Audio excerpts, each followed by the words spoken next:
Okay, it's recording. Okay. Is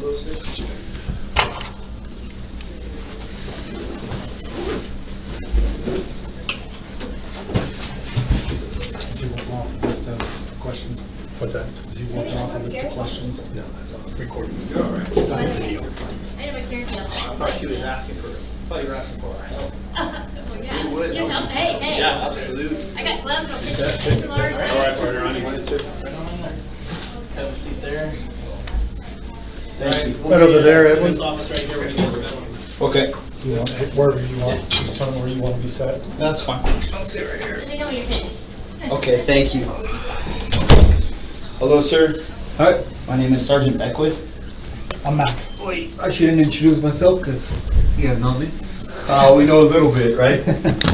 So a couple things. We got some housekeeping items to talk about Okay. before we start talking about things. Those are going to be your Miranda rights and your right to a counselor. Okay.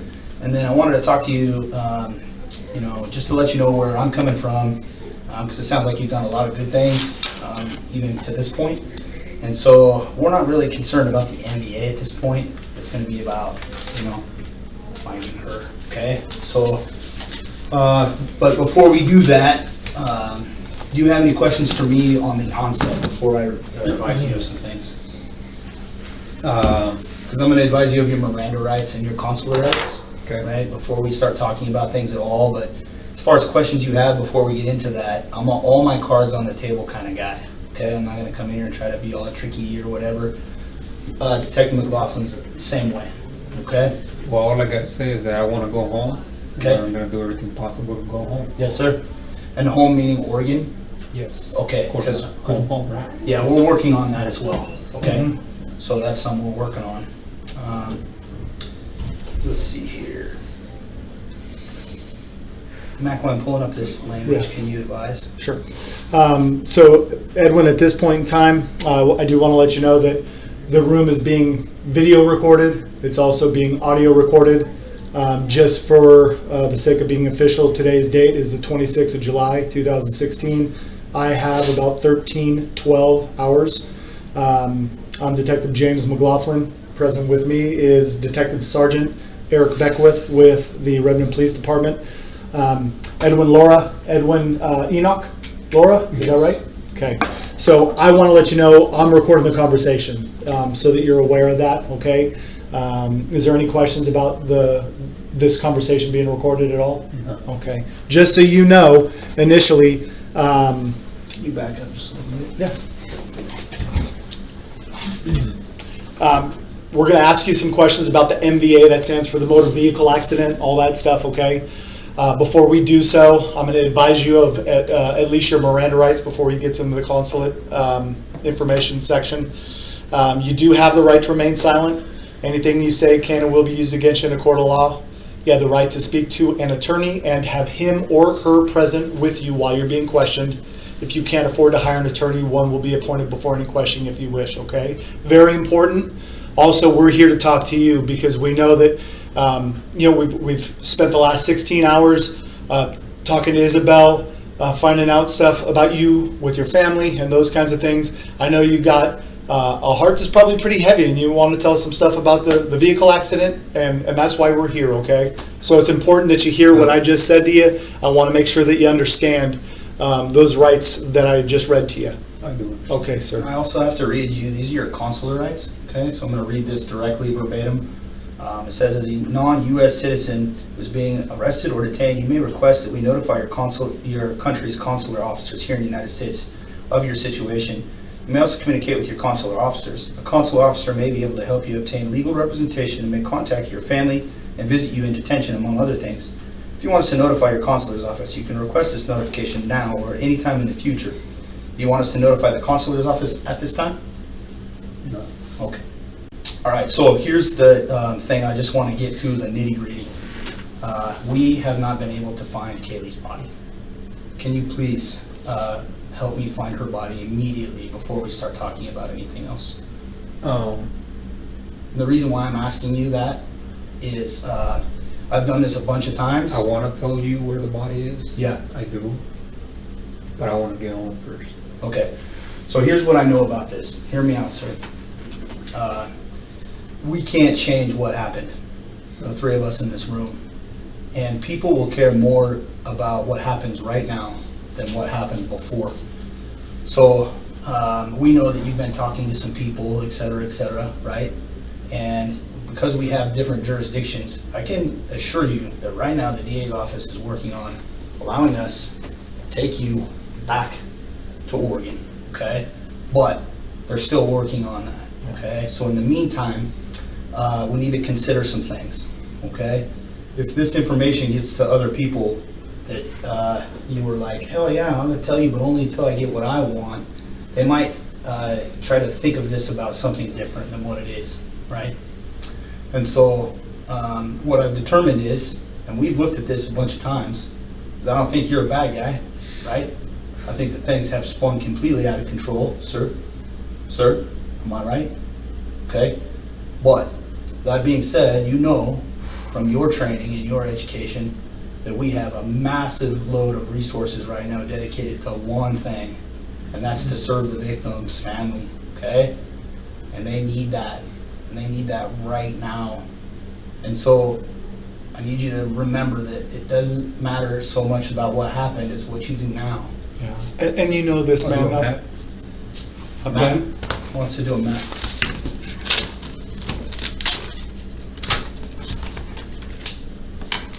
So before, can I say the story what happened first? Yeah, as you're drawing, please, or whatever you'd like to do, sir. Let's do the map first. Want us to get you out of that stuff? Highway from, yeah, Okay, but you ask if we can get him out of this stuff so we can drive. highway from Redmond to Salem, that's 120, right? I think it's 126. 126.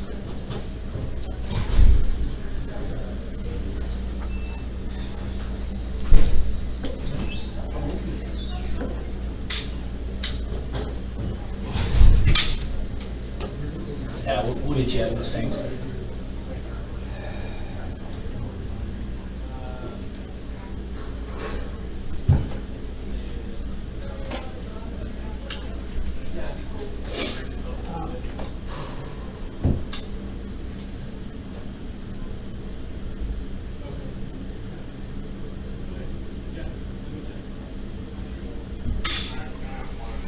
Yeah. We're working. All right. Checking the box. So we're gonna get somebody to get you out of those, man. I mean,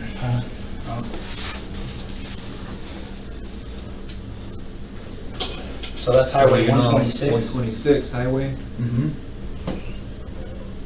that's going towards Salem. Correct. Do you know that the Chutes River? Deschutes River. That's Okay, are we Deschutes closer to Redmond? Closer to Redmond? Mm-hmm. Okay, so about, I'm thinking maybe not even 10 miles. Just keep going. Okay. There's a mailbox right here. It reads 18700. It's right across it. It's gonna be on the south side of the road. So if this is north, like the, Yeah, that's north. It's gonna be on the south side. okay.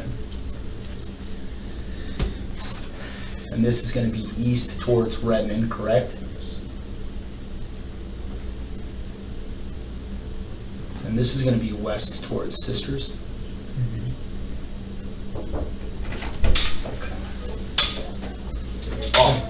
You're okay with him to come? Are you left or right-handed? I'm right-handed. Yeah. This is a map he's driven. Yep. This is the Deschutes River, Highway 126 from Redmond towards Sister. Yeah. There's a mailbox with this number on Yeah. it. He said it's directly across from this mailbox on the south side of the highway. How far off the highway? It's just right there. You'll see it right away. It says, you'll see it right away. Buried in the ditch. Is it buried or? It's not buried. It's Just in the ditch itself? It's just in the ditch. Okay, south side of the highway across from that mailbox. Correct. You're doing good, Edwin. You know what? This is not easy. Or you might be a little bit scared. We're gonna hear what you have to say. We really, really want to. I'm thankful, and so is Sergeant Beckwith, that you know what the right thing to do is right now, and that's to help us locate her, for her family, for the community, for us, for you, for your wife, all that good stuff, okay?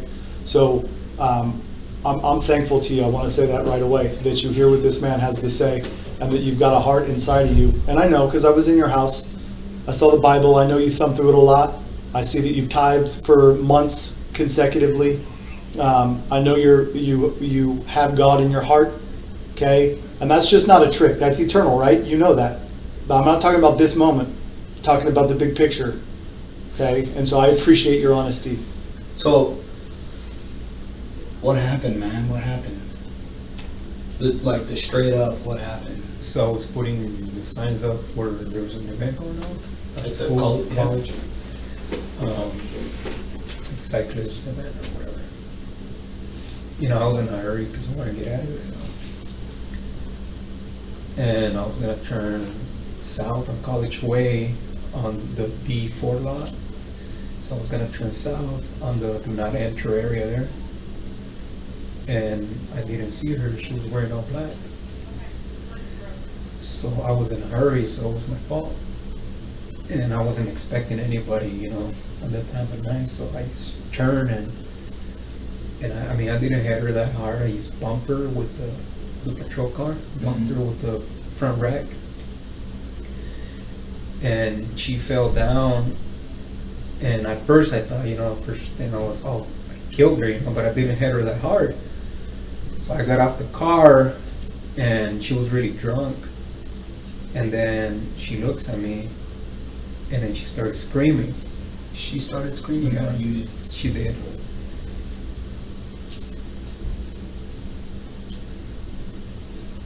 So I panicked and I just grabbed her by the throat and I told her, shut up, shut up, shut up. So she passed out. I put her on the back of the patrol car, drove her up the B12 lot, and then I was panicking. I didn't know what to do. She already seen me. She saw my face. So I opened the door, and that's when she came back. She started screaming again. So I grabbed the chokehold, and I was telling her, shut up, shut up, shut up, shut up. She was just struggling to scream. So I threw her down and I hit her with a rock on the head. After that, I dragged her body behind a tree there and I hit her with another rock.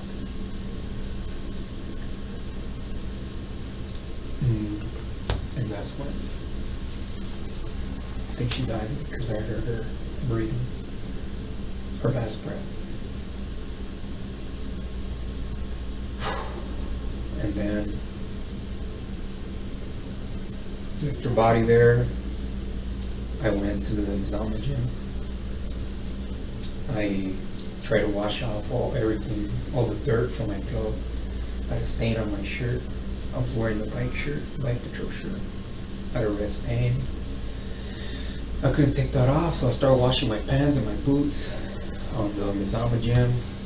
I went into the men's restroom right in front of the main entrance of the south entrance of Mizama. Then after being there, I just walked towards the women's gym or shower, and I went into the shower and I started washing off all the dirt from my pants. And then I looked at the watch and it was like 1:50 or whatever, and my shift was almost over. And I know Adam Nieder was in the office, so I'm like, hey, you know, I'm usually never late. I'm out of here right when my shift ends, so I better get there. So I got there like around 2:01 or something like that. I was full of dirt, and he wanted to talk to me about something, and I wasn't facing him because I saw this scratch in my face. And I was scared that he was gonna see it because I knew that you guys were gonna investigate us.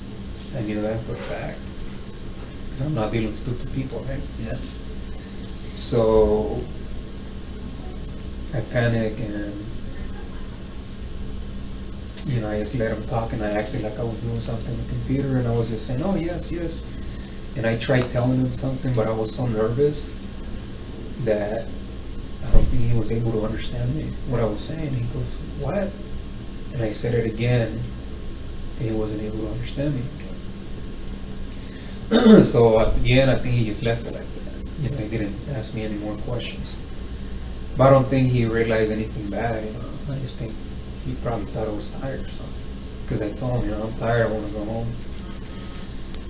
Then, when I was walking out, I'm like, okay, I need to get rid of her because if they find her up in the boy 12 lot, they're gonna know it was one of us, and it's gonna be me because Adam was in the office, you know, all night long, right, doing some paperwork. So I drove back up there, I put her in my car, I grabbed a trash can first from the Boyle Education Center, from the custodial room. I grabbed a trash can or trash bag. I drove up the hill again and just put her head inside the bag. Put her in the trunk of my car and just drove out of there. Your personal car? Yeah. Which car's that? The Nissan. You guys haven't found that yet? Yeah, we found it. Okay. But it's not fair for me to put words in your mouth, you know? So I gotta ask. So what happened next? So I drove her to a ditch by close to my parents' house, and she was kind of heavy, you know. So I just grabbed her and pretty much ripped everything off her, like her clothes. I threw her in the ditch, and then I went back home and I was like, okay, they gotta find her there pretty quick. So I gotta move her and put her somewhere else that they're not gonna be able to find her. So next day, actually it was the following night, while my wife was sleeping, I just got up without her noticing that I was, you know, that I left, and I went and moved the body again. To its location that you told us. Location. The first place where you put Kaylee, I think it's... is it near your parents? Like how close to your parents' house? So the street it's Hemlock, I think it is. Helmholtz? Helmholtz. Yes, Helmholtz and Antler, right in the corner. There is a little, I don't know what that, I think it might be a little creek or a lake or something right there, so pretty close to that. So I just threw her body right there, and then I came back following night and just dumped her. You know, and at this time I was feeling really bad, you know, because I've never killed anybody, and I feel really bad about her, about the girl.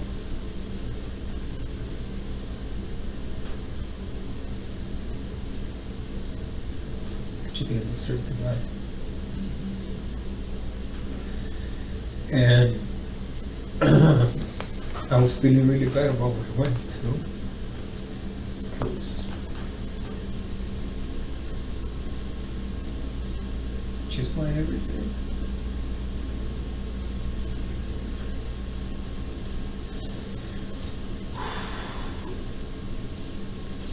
And I know that most likely I will die in prison, you know.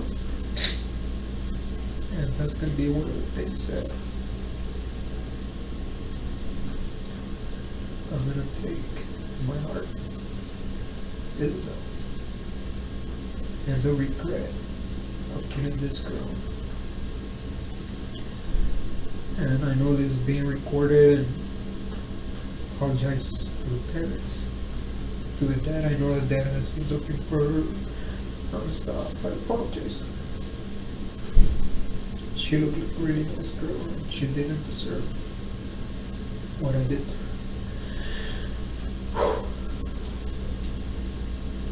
So,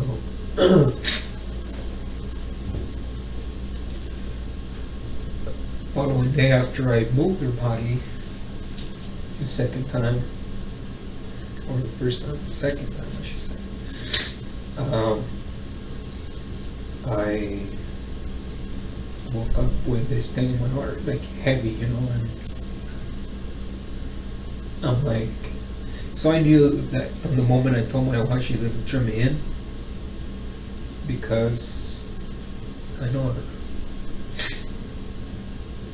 And she loves her job and she loves what she's doing now. And I knew she was gonna do it, no matter how much she loves me. So I told her with that purpose. I told her, I killed this girl. I'm gonna walk out of here. I'm gonna drive out of here. You do your thing. She's like, why are you putting me in that spot? I'm like, because I know you're gonna do the right thing. I know you're not gonna be my accomplice because you're not the type of woman. So she kept telling me, please don't leave. Just turn yourself in. And I'm like, I don't want to spend the rest of my life in prison. Yeah. I don't want to get death penalty. I don't want that like that. Did you have some of Kaylee's stuff at the house? Yeah. Can you tell me about that, please? Okay, so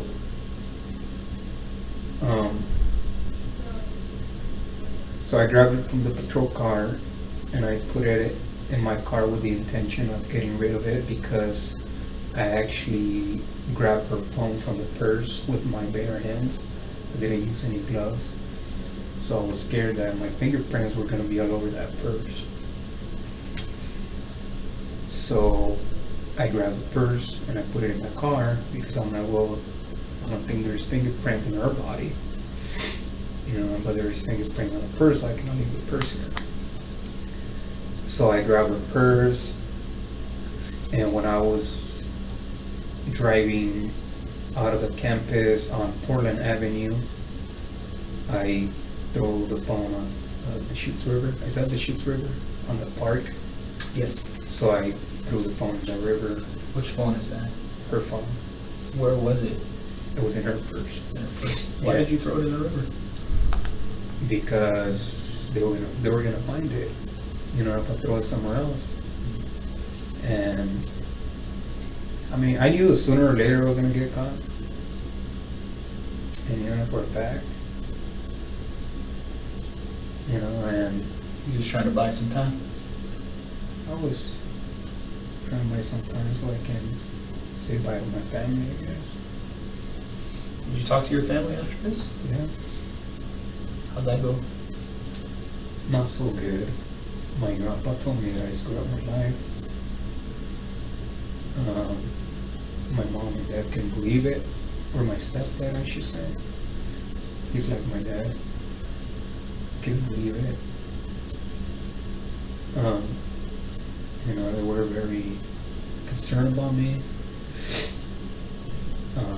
My wife just kept telling me to stop what you're doing, turn yourself in, where you at.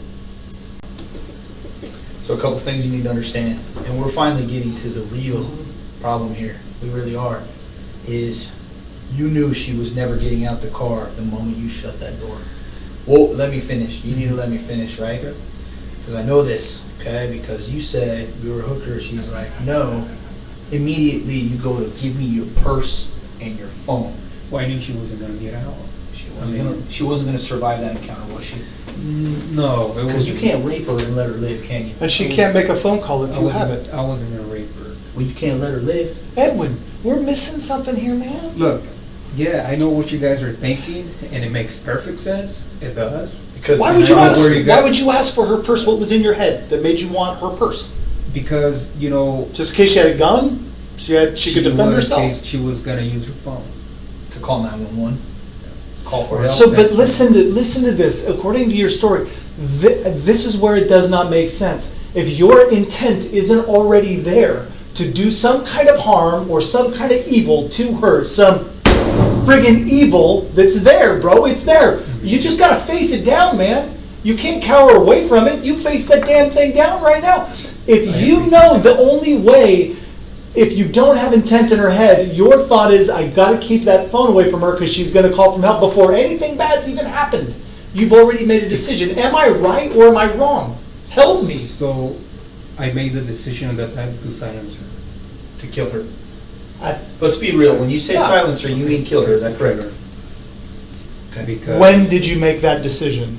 when she started screaming, because she had seen my face. But you already grabbed her phone. You already kept her away from making a call for help or contacting someone. So you're already preserving yourself. So I'm thinking it's before, when you ask for the purse, I think you already know in your head, I'm going to silence her. I'm going to kill her.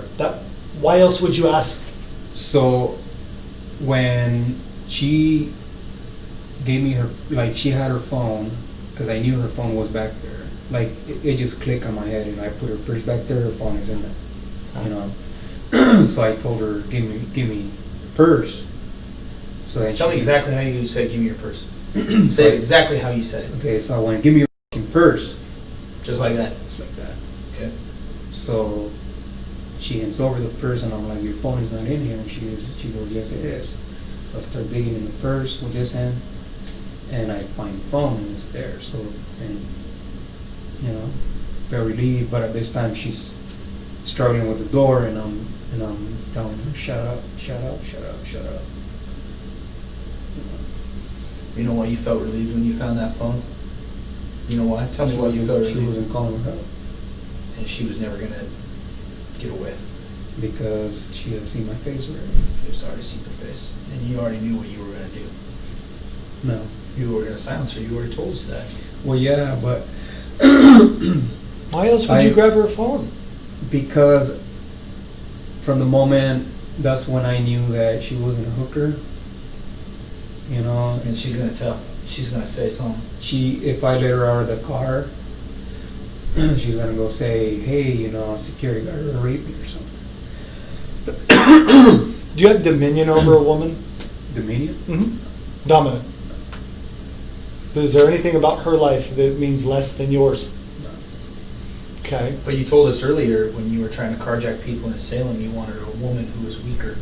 Weaker woman, because I knew a guy was gonna fight me and I didn't want to kill anybody. Right? So you have dominion.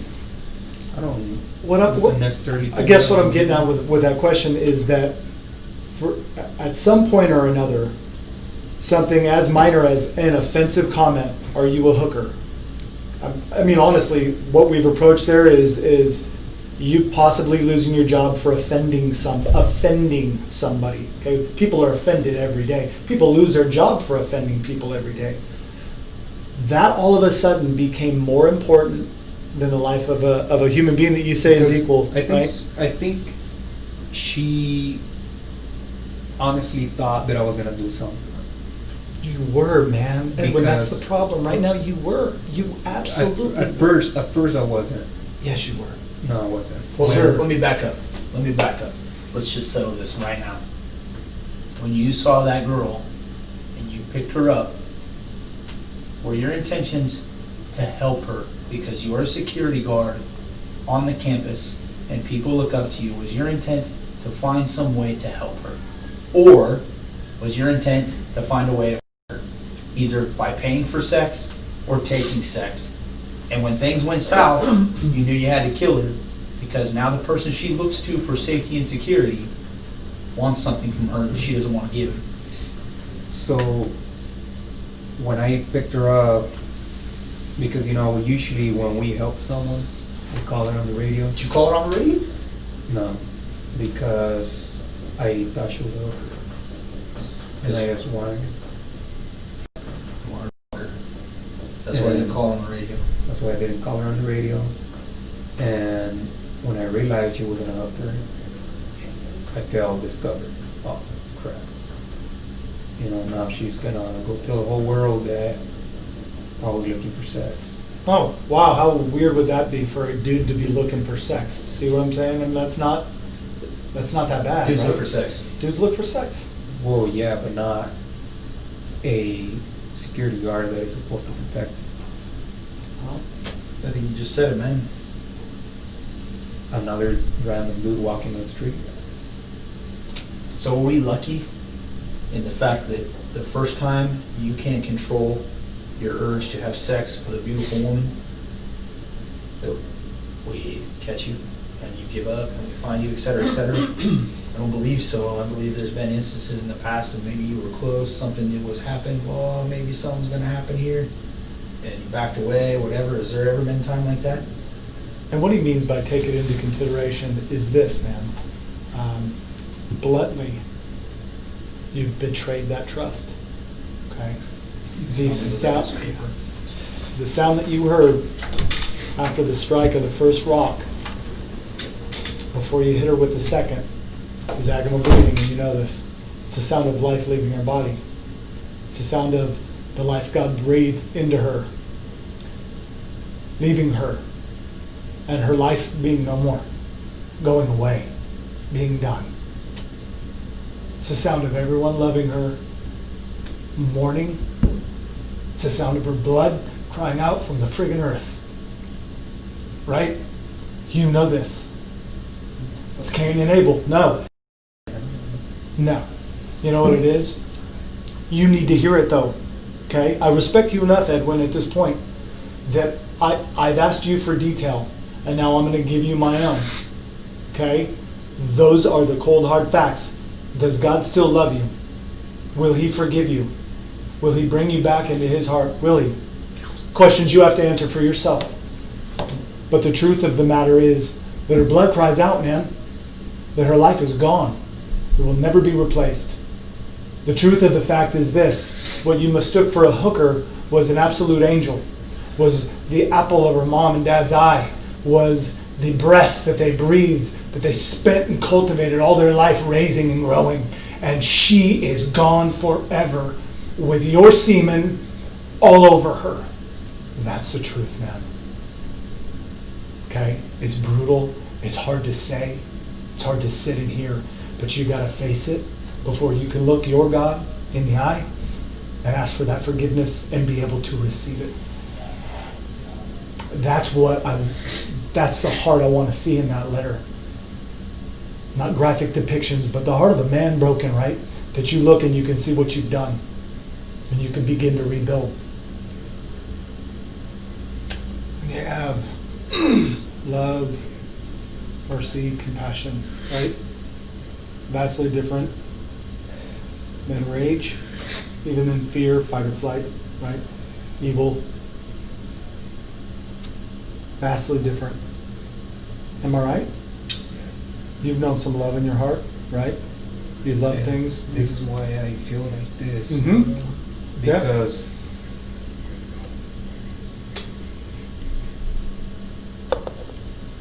evil was not for me. Right. Somehow got a hold of me. I'm wondering, for me, for the community, for the people struggling to try to understand, this doesn't grow to this unless it's cultivated, right? Somewhat. Normally, in my experience, I don't see evil manifest. From one day to the next. Mm-mm. Yeah, I actually read books. I see it watered. I see it grow. I see it cultivated. And then I see it manifest into real darkness, right? That affects a lot of other people inside you, and there's nobody else in there, right? There's nobody else in there. I can only guess. But there had to be some kind of idea or clue. Or let me rephrase that. Was there some kind of idea or clue inside of you that grew with some rage? Maybe that embraced that. Maybe that believed that you were entitled to that. Therefore it manifested the way it did. Anything in there that you can help me out with to help other people understand. To help the people around us that we report to, that we talk to, the community at large, understand.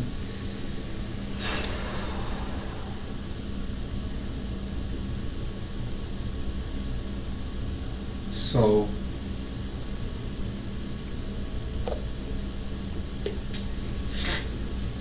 I think all throughout my life I have struggled with somehow the urge to kill. But what has helped me not develop that, in a sense, was when I married my wife. It kind of dissipated because I had something to look forward to. Before that, I didn't have nothing to look forward